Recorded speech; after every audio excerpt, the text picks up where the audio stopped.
pages as much. So you want to tie a knot at the end of your thread, however best you can tie a knot. It needs to be a pretty thick knot because the holes in our paper and our bookbinding are pretty big. Then you want to get one of these bookbinding needles. It doesn't particularly matter to me which one you get. It depends on how big you made your holes. If you didn't make your holes really big and you didn't put the awl all the way through your book, then you probably want to get a little bit skinnier needle. So you're going to thread your needle, and we're not going to double knot it.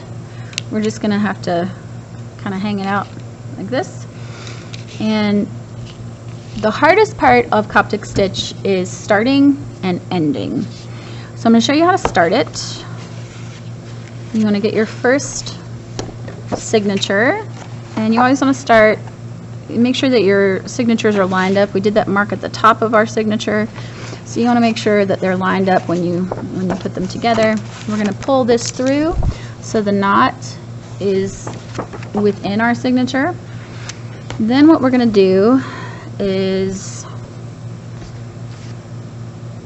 make sure it lines up with our cover, and I'm going to go through this hole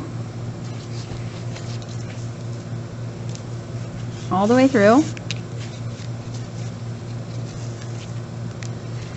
And when I come out on this side, I want to loop under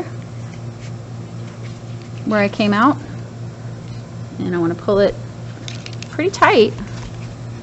I'm going to go back through my signature, that same hole. Make sure you're coming into the middle of your signature.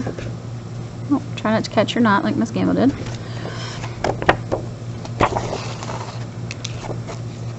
Pull it tight. If it gets jumbled up like Miss Gamble's did just there, you want to, tighten it back up. You go through the next hole in that signature. Again, you want to try to keep it in the spine of your signature.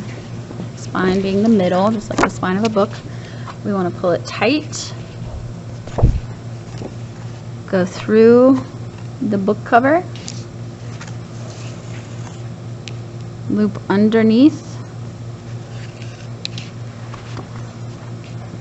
Pulling it tight.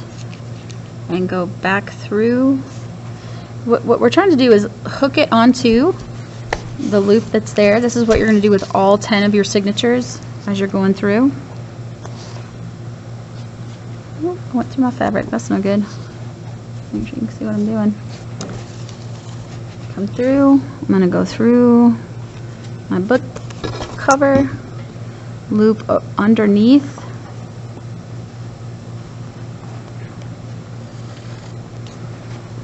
Pull it tight. Notice how I'm kind of, it sounds like a pulley or a lever that you go up and down with. That kind of helps to tighten it in my experience. Notice how we've got it going through the book like this. You don't want to get thread that's too long because then it becomes cumbersome to deal with and tricky, and you get tangled up and you get frustrated. So if you run out of string, it's easy enough to add more, but you don't want to have too much because then it just makes it frustrating. So again, we're looping under.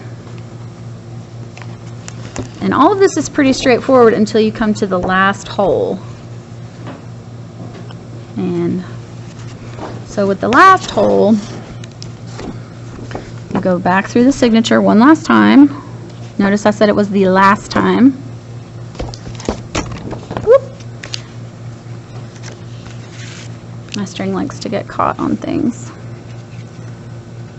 Push through the book. We're going to loop. Then, instead of going back through this signature, I'm still going to make it tight. Instead of going back through this signature, I'm going to take my next signature. I'm going to make sure that my little marks that line up the top are together. I don't want to put it on backwards because it may not be in the exact same space. And I'm going to go through this signature.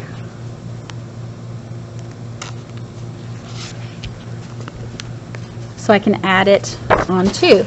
Now, after you've added the cover, it's actually pretty simple to get through the bulk of the signatures. The only time it's different is when you get to the back cover. And so when you get to the back cover, you actually have to stop. The last signature get sewn in place as you sew on the back cover. You can't do them separately. So I looped it around the previous one, and I'll just sew a couple of pages in here. It'll take just a minute, but it goes pretty quickly once you get started. Again, I'm looping it underneath, and I'm going right to left. If you prefer to go left to right, that's fine. Just make sure you are consistent in which direction you're taking your needle, because I think that makes for prettier stitching. It makes it more consistent. And if you get to be really good at Coptic stitching, which I am not yet, then you can make fancier designs and do all kinds of cool things. And that's something that you as an artist can improve upon. Now, if you're having a trouble like I'm having right now, where I can't get to the needle, it's becoming contrary and difficult to deal with, what you can do is actually open up your book like this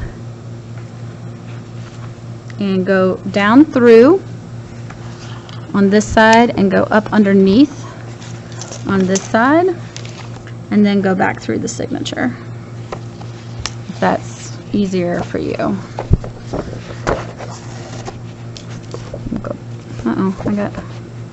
You want to keep it pretty tight as you go along. You don't want a real loose book. Again, go through, loop around, pull the needle up. Again, pause this video as you need to. Just like with the last signature, we don't go back through this hole. That's when we add a new signature. So we're going to go through this hole, and it helps me to open up the signature in the middle so I can see what I'm doing. Go through the new signature and pull it kind of tight. Go back up through the second hole. Then this time, I said we always want to loop it on the previous one. This time, my needle is going to go between the two signatures and back up through. So, in order to make that easier, again, I'm going to open between these two signatures and go around that loop, pull it tight, and then go back through the hole in the signature. And you're going to do that for the first 9 signatures. 9. And then on the 10th signature is when you add on the back cover. And I'll do another video when it's time for that, because otherwise this video will be really long, which it's already 8 minutes. And y'all probably already tuned me out and you're just going to ask me questions, get on my nerves. But it's okay. I'll just tell you to watch the video again and pause it and rewind it. That's why I make you videos, so you can have individual education. So you're going to keep adding your signatures.